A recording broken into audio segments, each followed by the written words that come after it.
Bueno, ahora vamos a comentar, a hablar sobre técnicas de conmutación, que es un punto, un tema que vamos a estar viendo tanto en la materia y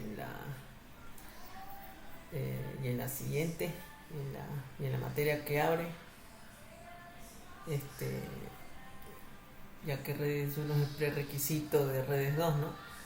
Este, esta terminología la vamos a escuchar, la vamos a comentar tanto así en ambas materias, en redes 1 y redes 2. Así que vamos a comentar al respecto, ¿no? Eh, bueno, habíamos visto en los videos atrás sobre distintas topologías, ¿no? Que se pueden hallar o que se pueden estructurar físicamente una red, las redes, ¿no? Y de las tantas que hemos visto, podemos deducir, podemos darnos cuenta que no siempre va a existir un, digamos así, un enlace físico directo, ¿no? Entre dos computadoras, dos dispositivos, dos estaciones, dos entidades, ¿no? Entonces, para ese caso, por tal motivo, una red, debe establecer ciertas conexiones y necesarias a sí mismo, ¿no? Para proporcionar ese camino físico, ¿no? Camino físico, camino lógico, dependiendo, entre las computadoras, entre los dispositivos, entre las estaciones que quieren comunicarse, ¿no? Que desean establecer comunicación, ¿no? Estos dos modelos básicos, o estas también llamadas en otros libros técnicas o mecanismos de conmutación, son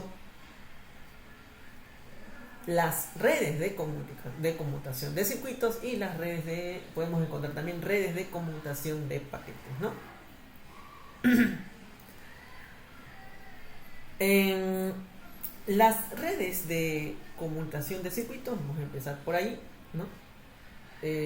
Cuando este tipo de redes establecen la comunicación, con los caminos físicos que vamos a encontrar y que vamos a ver que están unidos de extremo a extremo, ¿no?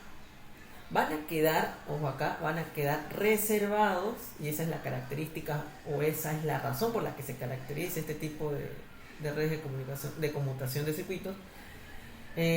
Decíamos, el canal físico va a quedar reservado para uso exclusivo de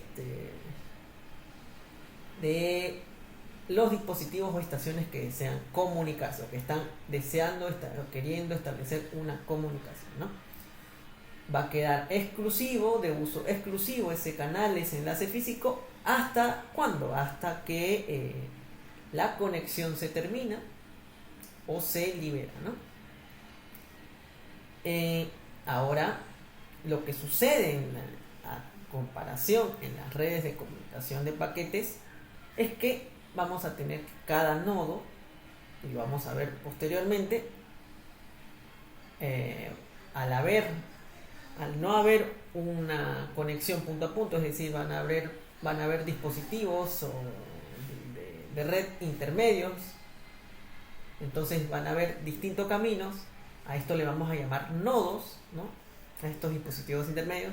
Estos nodos intermedios van a recibir los datos o los mensajes en forma de paquetes, ¿ok? Y los va a almacenar hasta el momento de que va a decidir reenviarlos hacia el destino final, ¿no? O hasta llegar al destino final, ¿no? De esa manera, ¿no? O si no es el destino final aún que ha llegado, podría ser al próximo o mejor dicho, adyacente nodo intermedio, ¿no? Específicamente, ya hablando sobre la conmutación de circuitos, vamos a comentar que, como habíamos dicho ya en la introducción, se basa principalmente en el uso de un circuito físico, de un enlace físico dedicado, exclusivo, ¿no? Entre dos estaciones, ¿no? que desean transmitir o comunicarse cualquier información, ¿no? Este circuito que estamos mencionando, que estamos haciendo referencia, debe establecerse a través de diferentes enlaces entre los nodos, ¿no?, intermedios de la red, ¿no? Ahora, un ejemplo clásico que podemos encontrar, o que podemos hacer referencia, es a la antigua red telefónica, que donde funcionaban lo que llamábamos las centralitas, ¿no? Estas centralitas eran encargadas de multiplexar los circuitos de voz y los dirigían, ¿no?, al destino determinado, ¿no?, un destino determinado. Ahora, en la actualidad, el establecimiento completo de un circuito físico, ¿no?, se produce desde nuestros teléfonos celulares hasta la centralita más cercana, ¿no?, donde ahora la voz pues se digitaliza y se utilizan ya otras técnicas de conmutación de paquetes, ¿no?, en la actualidad, ¿no?, durante el resto de la transmisión, ¿no? Entonces, en esta red telefónica que estábamos mencionando, a través de la multiplexación de estos circuitos de voz, de estos caminos físicos, pues nos permitía este mecanismo combinar múltiples señales de voz, ¿no?, en un único medio de transmisión, para agregar eso, ¿no?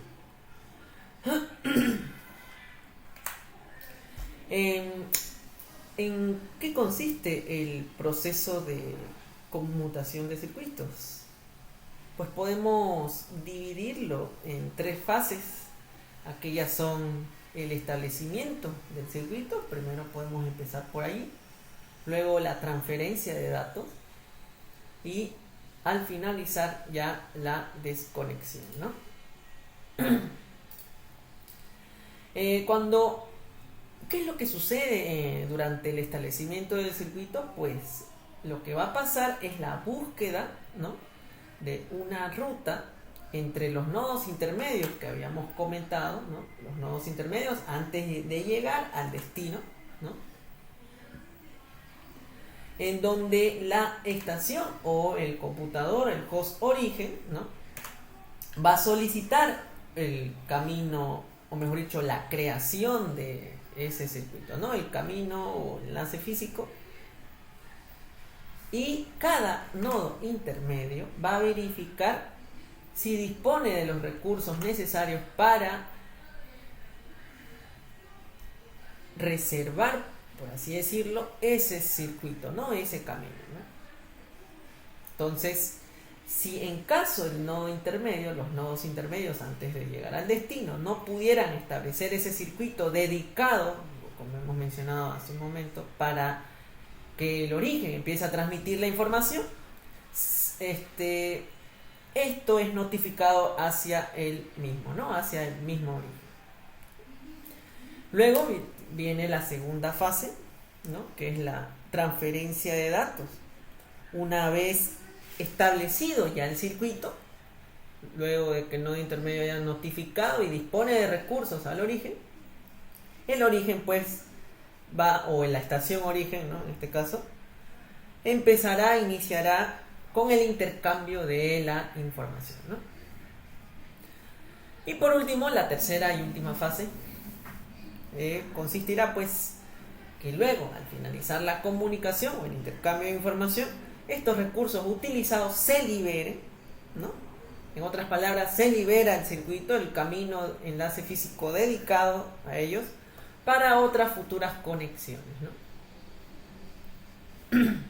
Aquí en la ilustración vemos un diagrama de tiempo durante la primera fase del establecimiento del circuito, ¿no? Más que todo haciendo referencia a la primera fase, esta ilustración, ¿no? ¿Qué es lo que podemos ver acá? podemos ver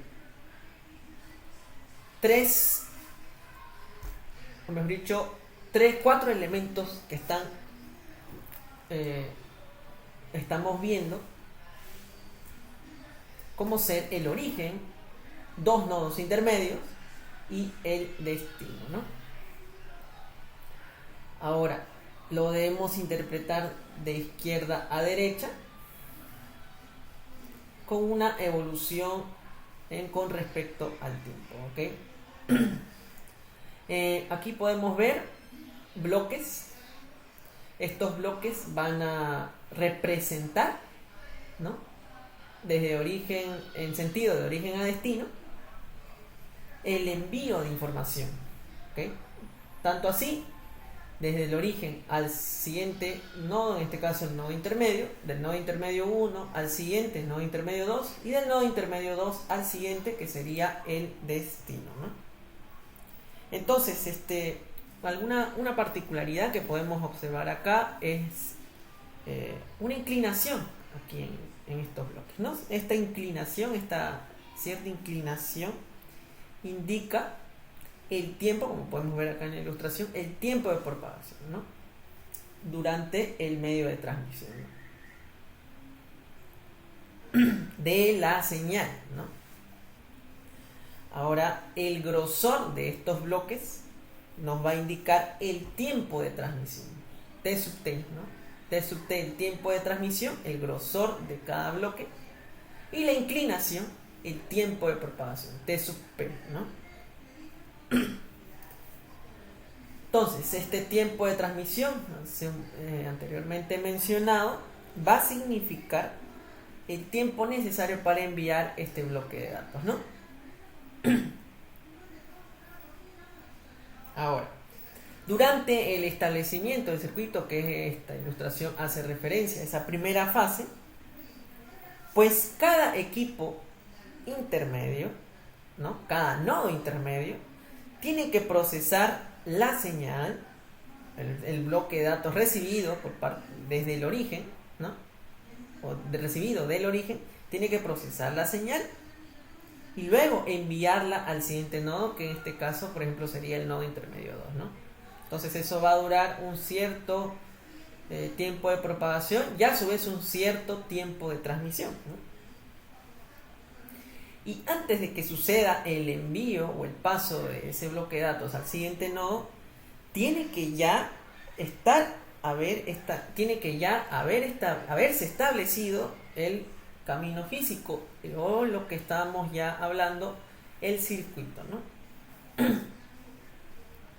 Entonces, de esa manera ya puede funcionar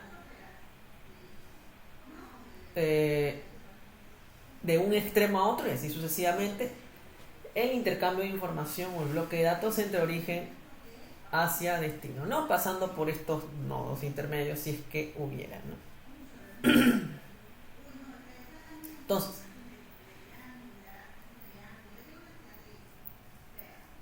de esa manera nosotros podemos observar cómo se manejan, ¿no?, estas fases, ¿no?